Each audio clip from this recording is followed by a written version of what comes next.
Hello and welcome to Discover Dayton, the podcast that's all about Dayton, Ohio's past, present, and future. My name is Arch Grieve, and I'm your host. Did you know that the very first NFL game actually took place right here in Dayton? It's true. The Dayton Triangles beat the Columbus Panhandles on October 3rd, 1920 by a score of 14-0. My guest today, Bruce Smith, is very familiar with Dayton Triangle history and actually hosts his own podcast about the Triangles on the Sports History Network. Join me as I talk with him about their history and legacy. Hello, this is Bruce. Hey, this is Arch. How are you? I'm good, thanks. Absolutely. Welcome to the Discover Dayton podcast. Thanks for having me. Absolutely. And you are our first guest ever, so thank you so much for agreeing to come and talk to me. I appreciate it. Well, that's awesome. It's a great honor and a privilege to be able to talk about Dayton with the Discover Dayton podcast. I'm really excited about the opportunity. Well, thanks so much. I appreciate it. So I brought you on today, of course, because I wanted to do a podcast about the Dayton Triangles, and I'd love to tell people a little bit more about them. But before we do that, I wonder, could you maybe tell us a little bit about yourself and perhaps your connection to Dayton? Well, I was born in Dayton at Good Samaritan Hospital in 1959. And my family lived very close to town. We were out in Harrison Township in Northridge. Okay. Went to Northridge High School and Wright State University, and it was only later that I found out about the team being in Dayton back in the 1920s. And I got very curious about it, and a few years ago I had some time, so I went and did the research to figure out what was going on. Gotcha. Okay. Awesome. Well, I wonder if maybe just to start off, could you give us a little bit of background on who the Triangles were, maybe how they formed? They formed as the result of several different things that kind of came together in the early 1900s. First, there was a group of kids who used to play together and do a lot of sports back in Dayton. They lived very close to where Chaminade Julienne High School is now. Oh, okay. They all were down there, and there was a seminary school there where they all attended. And after graduation, they all went to St. Mary's Institute in Dayton, which became the University of Dayton. Oh, okay. Gotcha. Yeah, they were town kids, and they clashed with a lot of the kids who came from out of town to go to school there. And so one of the administrators took pity on them and got them to organize a basketball team. That basketball team became one of the world's best basketball teams in the early 19-teens. But they also played baseball and football. Okay. So around the same time, one of the leading industrialists in town, a fellow named Harold Talbot, had a son who was a star athlete at Yale University. He was a Walter Camp All-American for Yale, and that young man, Nelson Talbot, came back to Dayton after he graduated and had ideas about starting a football team. At the same time, you have three major Dayton companies. One was founded by Edwin Deans. Mm-hmm. Edward Deans. He was the guy, he started out electrifying plants at NCR. And as one of his duties, he had to figure out how to get cash registers to open more easily, because you used to have these big pull arms and they were very difficult to open. So he hired a guy named Charles Kettering. Kettering developed an electric motor that would basically, you could push a button and open the cash register. Oh. So he then applied that idea to starting automobiles. I didn't know that was where he got that idea first. That's interesting. Yeah, Deans hired Kettering to create a motor that would open cash registers, and Kettering then applied that idea to creating the automatic starter for cars. And that's where Delco came from, the Dayton Engineering Laboratories Company. Mm-hmm. They didn't call it just Delco back in those days. They always called it the Delco, because it was the Dayton Engineering Laboratories Company. Gotcha. So Deeds and Kettering ended up going into this business. And in the course of doing this business, they went back to where Deeds had electrified all these NCR plants. And what they did was they took that concept and scaled it down so you could have electricity on small farms and stuff, places where the electrical grid had not yet reached, because this was before FDR and the rural electrification during the New Deal. Mm-hmm.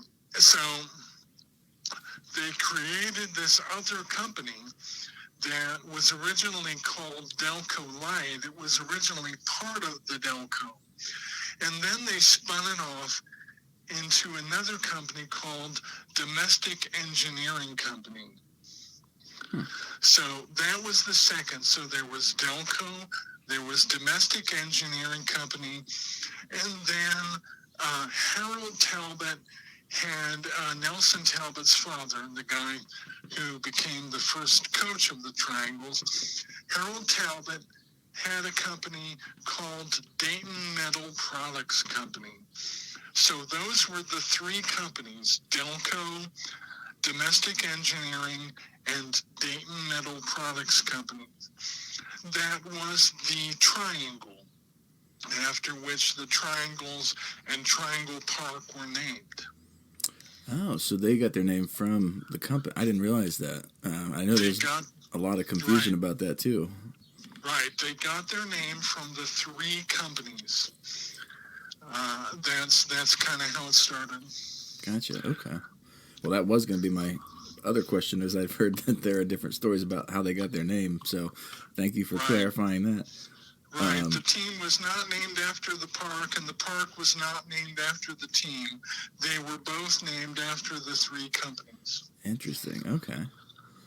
Well, speaking of Triangle Park, I was surprised to learn a while back that the first NFL game was played here in Dayton in Triangle Park. So can you tell us a little bit about that game, if you could? Sure. The Triangles had been around since 1916. Mm-hmm. They joined with several other teams in 1920 to form the first pro football league. At that time, it was not called the NFL. It was not called the National Football League. It was called the American Professional Football Association. Mm-hmm. I think probably because the word league was not very popular in 1920, since the League of Nations was widely opposed in the United States. Yeah, that makes sense. It wasn't a great idea to call your league a league in 1920. So a couple of years later, they did change the name, but in 1920, it was the American Professional Football Association. And on October 3rd, 1920, the Dayton Triangles played against the Columbus Panhandles in the first game against two teams in the new association. Um, so it was a great time for Dayton, but the only problem was that a lot of people didn't turn out. They always had problems getting people into the seats, because Dayton has never been a big football town like it's a basketball town. Mm-hmm.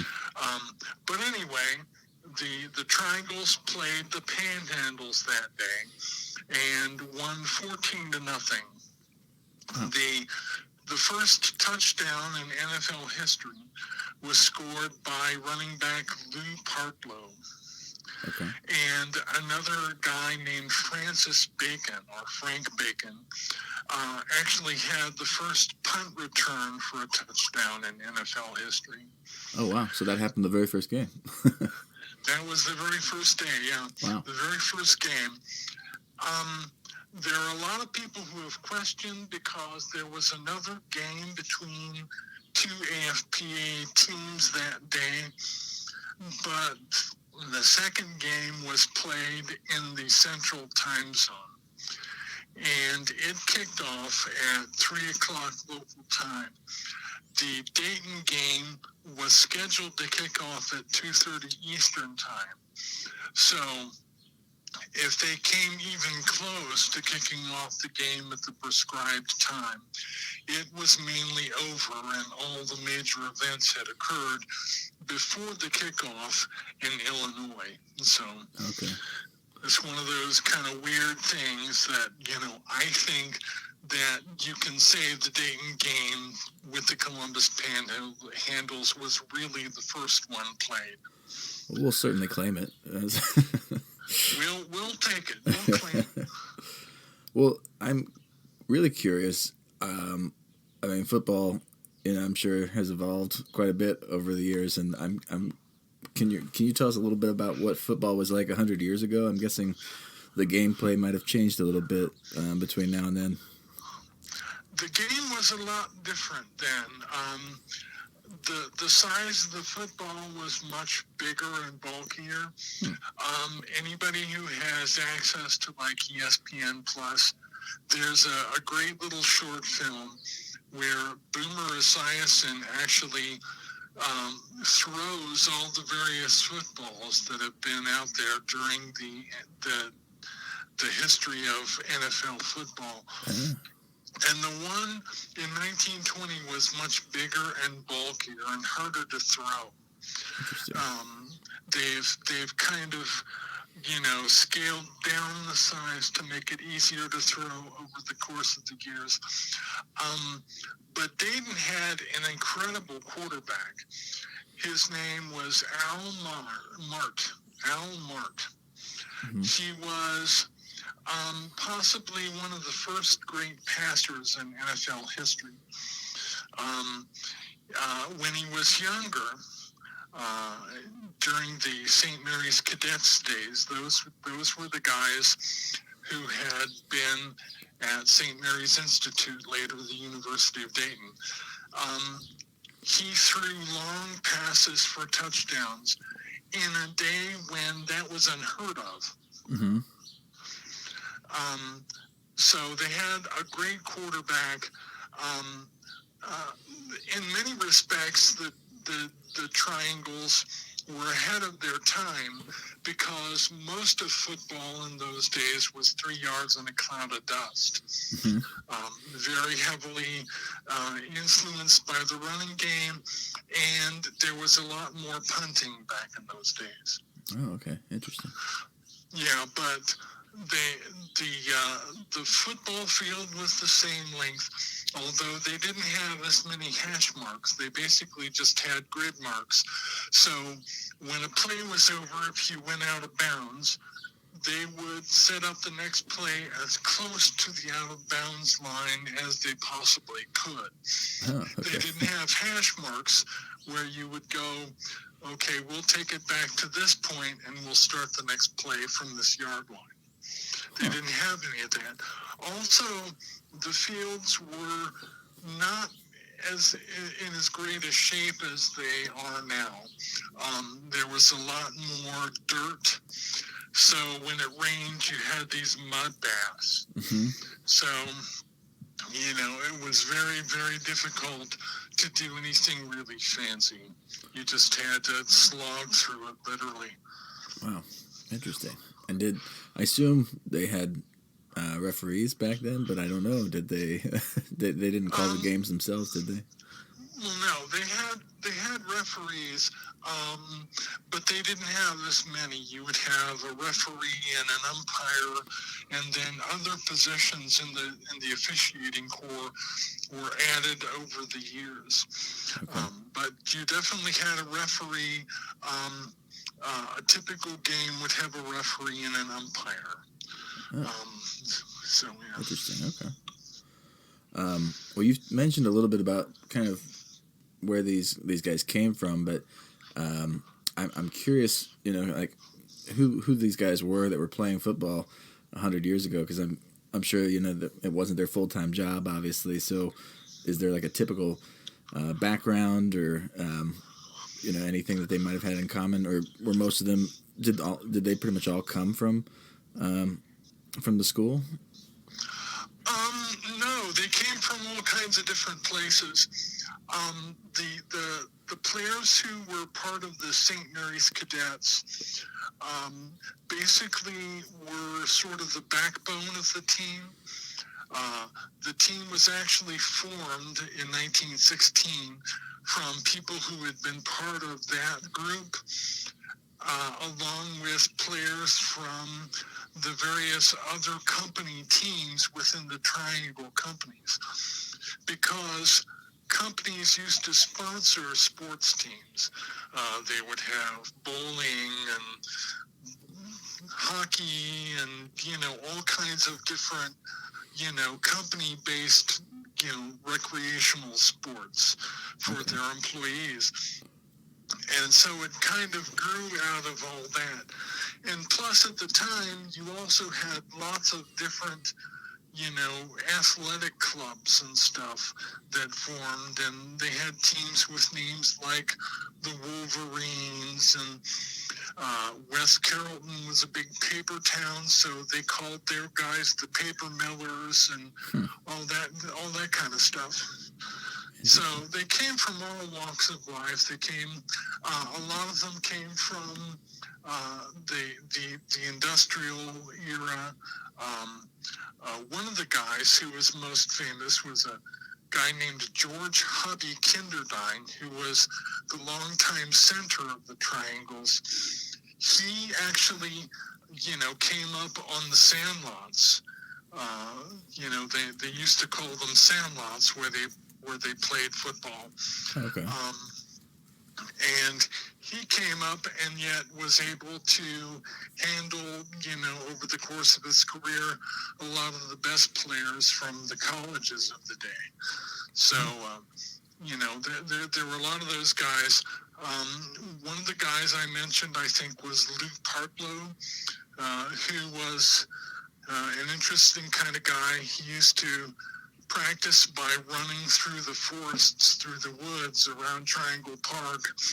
He would dodge around trees, and every now and then he would put his shoulder into one. So,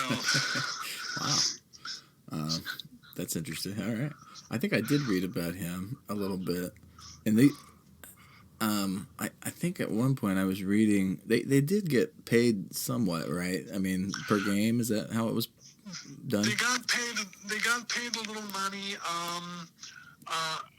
A typical salary for a decent player would have been like $100 a game.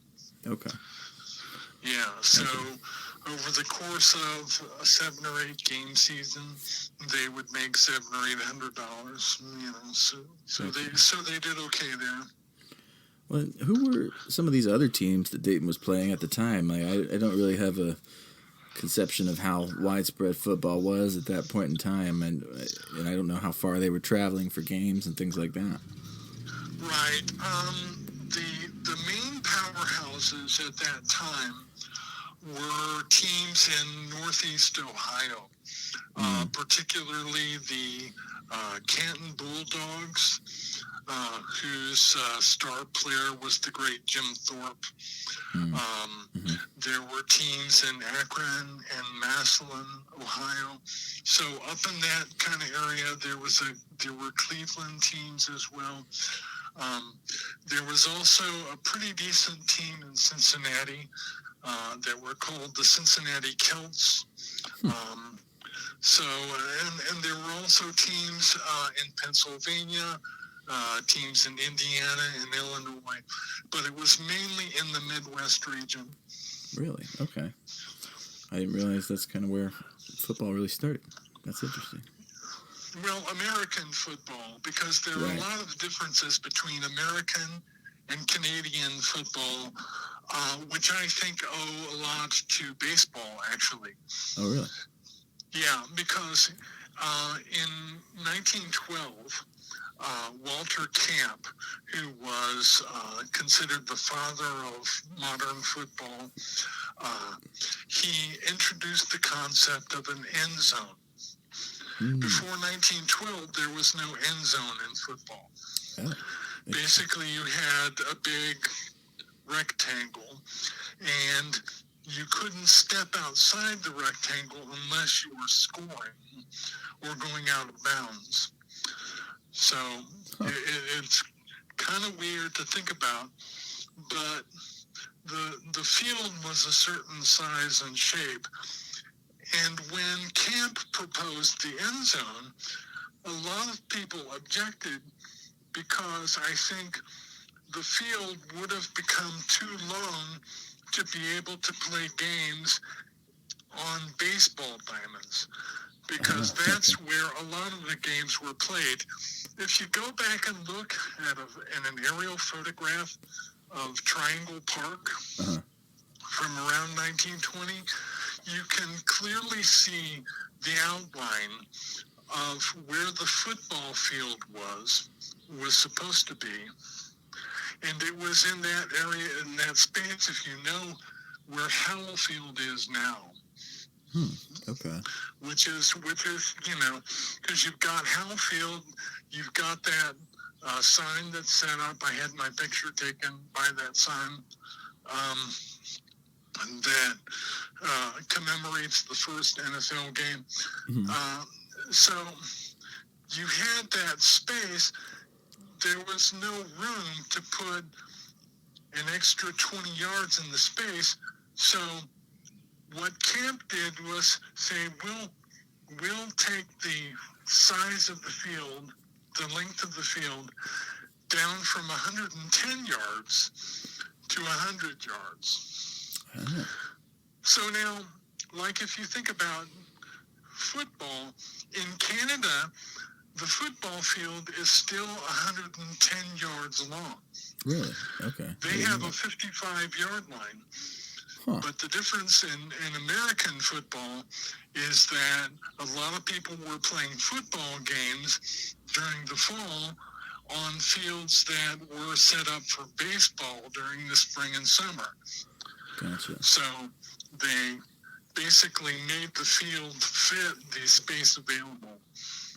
That makes sense. Okay. No, I did not know that either. Now, was this, I'm just curious about, safety equipment, if there was any at the time. Was this even before, the leather helmets era, or? Yeah, there were a lot of guys who played without helmets of any kind or any kind of padding. They just went out and tackled each other. And it really made for various kinds of problems. Back in those days, there was no concussion protocol. Sure. So one time, one of the guys, George Hobby Kinderdine, the center, got hurt, got conked on the head.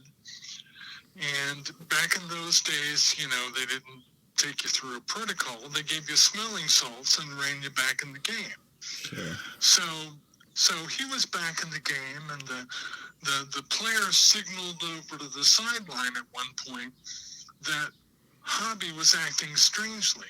He was missing signals and didn't seem to know what was going on. So they pulled him out of the game and they sent him up to the showers. Um, if you have a chance to go to uh, the Carillon Park, where they have the Metro Park there. Yeah. They sort of have all that Dayton history. There is a locker room that's been restored from the Dayton Triangles era. Oh. That used to be at Triangle Park. So they sent him up to the showers. And after the game, he went missing. Everybody said, "Where's Hobby?"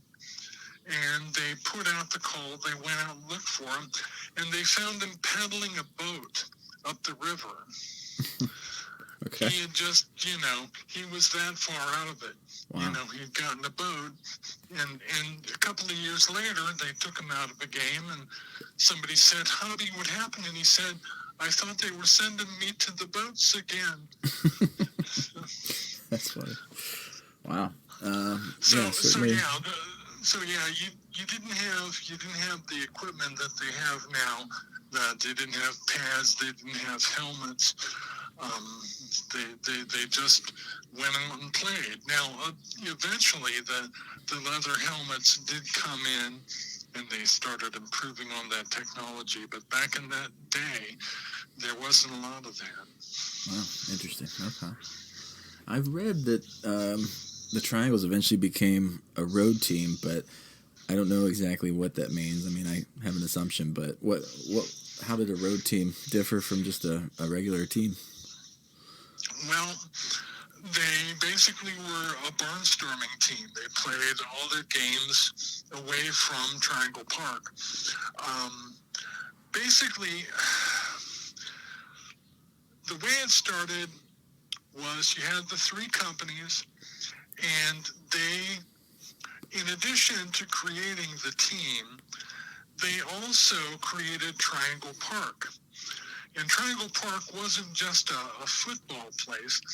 It was a place where employees of the Triangle companies, and eventually they opened it up to the entire city of Dayton, could go and do recreational activities. You could do picnics. They had camping and all kinds of different stuff that you could do.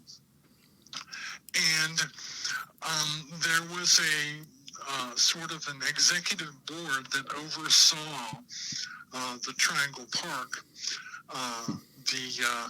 The board had one person from each of the three companies. Oh, okay. The guy who was the representative for Delco was a gentleman named Forrest Burley McNabb. McNabb was a big sports guy. He was a big supporter of the community, and he was taken from us way too early in 1922. He was only 37 years old. But he was kind of the head honcho. And the guy who represented Dayton Metal Products was Nelson Strobridge Talbot, Bud, who was the first Triangles coach. So these guys were, very supportive of the team. But after Nelson Strobridge Talbot's father died, and Bud had to get more involved in the day-to-day operations of the Talbot family. And then McNabb died. The people who came in after didn't really care for the football team, which was losing a lot of money. So they cut it loose. And the guy who had been the team manager, a man named Carl Stork, basically took over the franchise at that point. So they were trying to find a way to get more people into the seats. But unfortunately, Dayton was too big to be like just a football town, like a Green Bay. Green Bay went all in on football. Dayton was more of a basketball town. Gotcha. So, and always has been with the UD Flyers, Wright State Raiders. That's really what Dayton is. It's a basketball city. Mm-hmm. So over time, in order to try and make money, the team basically ended up having to go on the road, because the way things worked back in those days was that the teams would contract. You would say to, say, the Canton Bulldogs, I'd like you to come into Dayton and play our team. Mm-hmm. And the Canton Bulldogs would say, well, okay, I can do that, but I need a certain amount of money to pay my players and to make sure that we've got transportation to get down there and stuff like that, Sure. to ride the train, whatever. So basically what happened was, in 1925, the Triangles decided that they couldn't make a go of it playing in Dayton. Mm-hmm. So they said, we're just not going to play in Dayton. We're going to play road games and, get other teams to bring us in. And they made more money that way. Oh, okay. Well, that makes sense then. Well, I'm curious too. You've mentioned a lot of different names of notable players. Were there any other notable players, or who was maybe the? Were there any stars on the Triangles team throughout? Didn't someone play like their entire existence in Dayton too? Yeah, they did. Hubby Kinderdine was basically the guy who played for the Triangles from 1916, before the NFL days, until 1929, when the team was sold to a guy in Brooklyn, New York. Wow. So, yeah, he played the whole time. Probably the most famous of the Dayton Triangles was a guy named Norb Sackstetter. Okay. He was a running back. He was a sort of a jukey, make-you-miss Barry Sanders type guy. Mm-hmm. And he had some very interesting career highlights. He was very mercurial. Sackstetter actually was one of the very first early free agents back in the day. Oh, wow. He ended up signing in 1922 with the Canton Bulldogs, Okay. and was part of the Bulldogs championship team that year. So he went all over. After his career, he settled back in Dayton. He spent some time in the dry cleaning business. He was actually with the sheriff's department for a while. Okay. He ran the 1940 census for the Dayton region.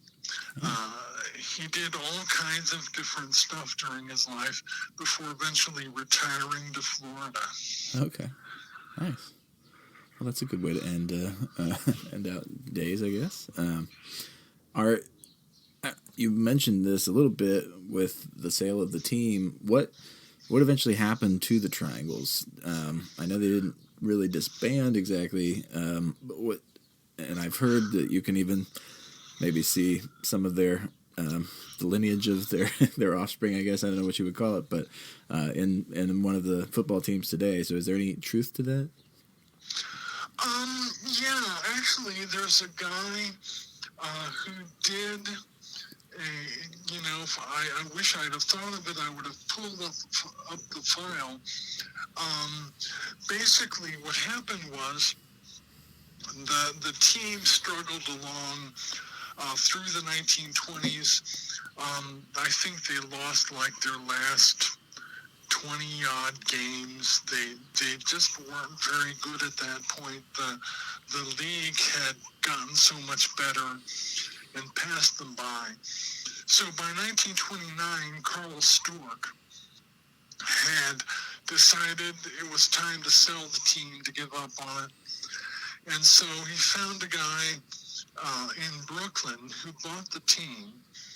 He took the team to Brooklyn and renamed them the Brooklyn Dodgers.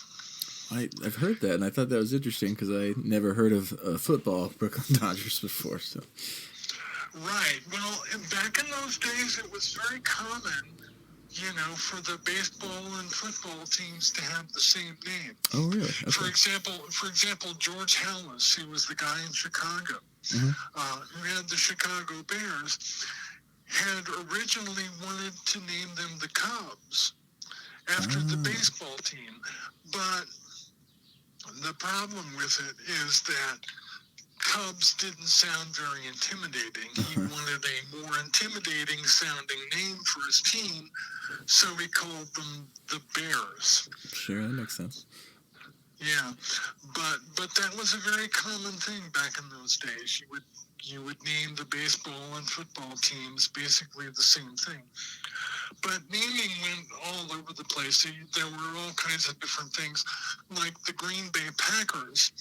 Basically, the team name originated because the guy who fronted Curly Lambeau the money to buy uniforms insisted on having the name of his packing company used in some way in exchange for the money. So it was a naming rights thing back in 21, 22. Oh, okay. When the Green Bay Packers started. So they get sold to New York. Do they stay there? What happens to them? The team went through a whole bunch of different changes because the guy who had the Brooklyn Dodgers ended up selling them. They moved all over the place. At one point, there was a piece of the team, like in Texas, I think the Houston Texans, and on it goes. And basically, I can't remember the man's name, I'm sorry, but he did the research. You can find it on the website of the Professional Football Researchers Association, PFRA.org, I think it is. Where he actually traced it through and figured out that there's a piece of the Dayton Triangles in today's Indianapolis Colts. Wow, that's really cool. Okay. And I've heard, is it just a coincidence that they have the same colors, or is that, did the colors stay true throughout, do you know? I think it's just a coincidence. Okay, gotcha. Fascinating. Well, has the NFL done much to recognize Dayton's place in football history?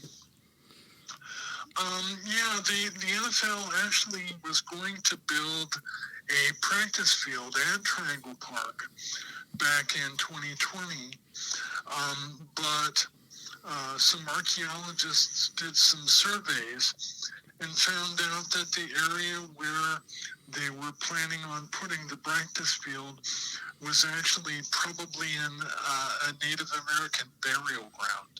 Oh, and so they moved that to, I think they put it at Welcome Stadium, where the NFL built a practice field sort of to celebrate, the Dayton team, but gotcha. in that first game. So, well, I am really just in awe of all of your knowledge about the triangles and the history. How did you get interested in it, and how did you do all this research? Well, when I was a kid back in the 60s, my dad used to take me over to Howell Field, and we would watch baseball games and stuff. And there were days when, we were within walking distance from where I was, and we would walk over to Triangle Park, my sister and I. And years later I found out that, there was an NFL team there. And I got very interested in it, got very curious, and I had some time, I started doing research. And eventually I got hooked on a subscription for newspapers.com and just went hog wild, going back through the newspapers of the day, to find out all the different stuff, about the team and all these things that were happening. And I was also interested in the history and the connection with the local economy and the connection with all the different things that were going on and how Triangle Park, for example, came to be. Deeds and Kettering basically came into a lot of money because they hooked up with a big industrial conglomerate before General Motors. And so they had quite a bit of money to spend, and they decided they wanted to create sort of a playground for their employees, which they would eventually open up to the entire population of Dayton. Okay. And so they bought these 2 parcels of land there where the current Triangle Park is now. What was called Triangle Park, it used to be the DeWeese Park also. That whole section that goes almost all the way up to Siebenthaler there. Mm-hmm. Yeah, that was all considered part of Triangle Park back at the very beginning. Okay. So, yeah, they bought all this stuff, all this land, and it was actually called Triangle Park before the entire park was assembled. The second part of the purchase was made separately, and that's the part where Howell Field now sits. Oh, okay. Gotcha. Awesome. Well, I am happy to tell listeners that if they are interested in learning more about the Dayton Triangles, you have a podcast, right, that they could go check out and find out even more. How would people find that, and can you tell us a little bit about it? A couple of years ago, I was going to write a book about the Triangles, and then the National Football League announced that they were going to do their 100th anniversary celebration. And I said, I'm not going to have time to get a book done in time for that. So what I did was I broke it down into little pieces and created a podcast. Nice. And that podcast is called Triangles, The Life and Times of an NFL Original Team. And it is available in a couple of places. You can find it at the Sports History Network. Mm-hmm. It sits there. There's also a version that is available at YouTube. So you can go to YouTube and hear the episodes. You can go to the Sports History Network, and the website is DaytonTrianglesPodcast.com. Perfect. Okay. So if anybody wants to go check that out, I'll make sure that would be great. Yeah, I'll make sure to include those in the show notes. Well, thank you so much for taking the time to talk with me and sharing all this knowledge that you've accumulated. I really appreciate it, and I'm just really impressed by just how much, there is to know about it. So thanks so much for coming on. There's a lot of stuff. I mean, I've just touched the tip of the iceberg in terms of all the cool stuff that, you can find out not only about the Triangles, but about the connection with Dayton. Right. Well, if people want to learn more, they know where to go. And I really appreciate you coming on. Thanks so much. No worries. It was great talking to you, Arch. You too. Thanks again for talking with me, and take care. Thanks. Bye. Well, I, for one, am super impressed by the amount of knowledge that Bruce has accumulated about the Dayton Triangles over the years, and I really appreciate him coming on the show today to share that with us. The links to Bruce's podcast will be in my show notes, so be sure to check those out and give his podcast a listen because, like he said, we've just scratched the surface of Dayton Triangle history in this episode. That about does it for the first ever episode of the Discover Dayton podcast, the podcast that's all about Dayton's past, present, and future. We have some great episodes coming up, So I hope you'll subscribe so you can get notified about those. And if you'd like to get in touch, our website is www.discoverdaytonpodcast.com, and we have a Facebook page as well, so please follow on there and share this episode with a friend. Thanks for listening, and stay funky, Dayton.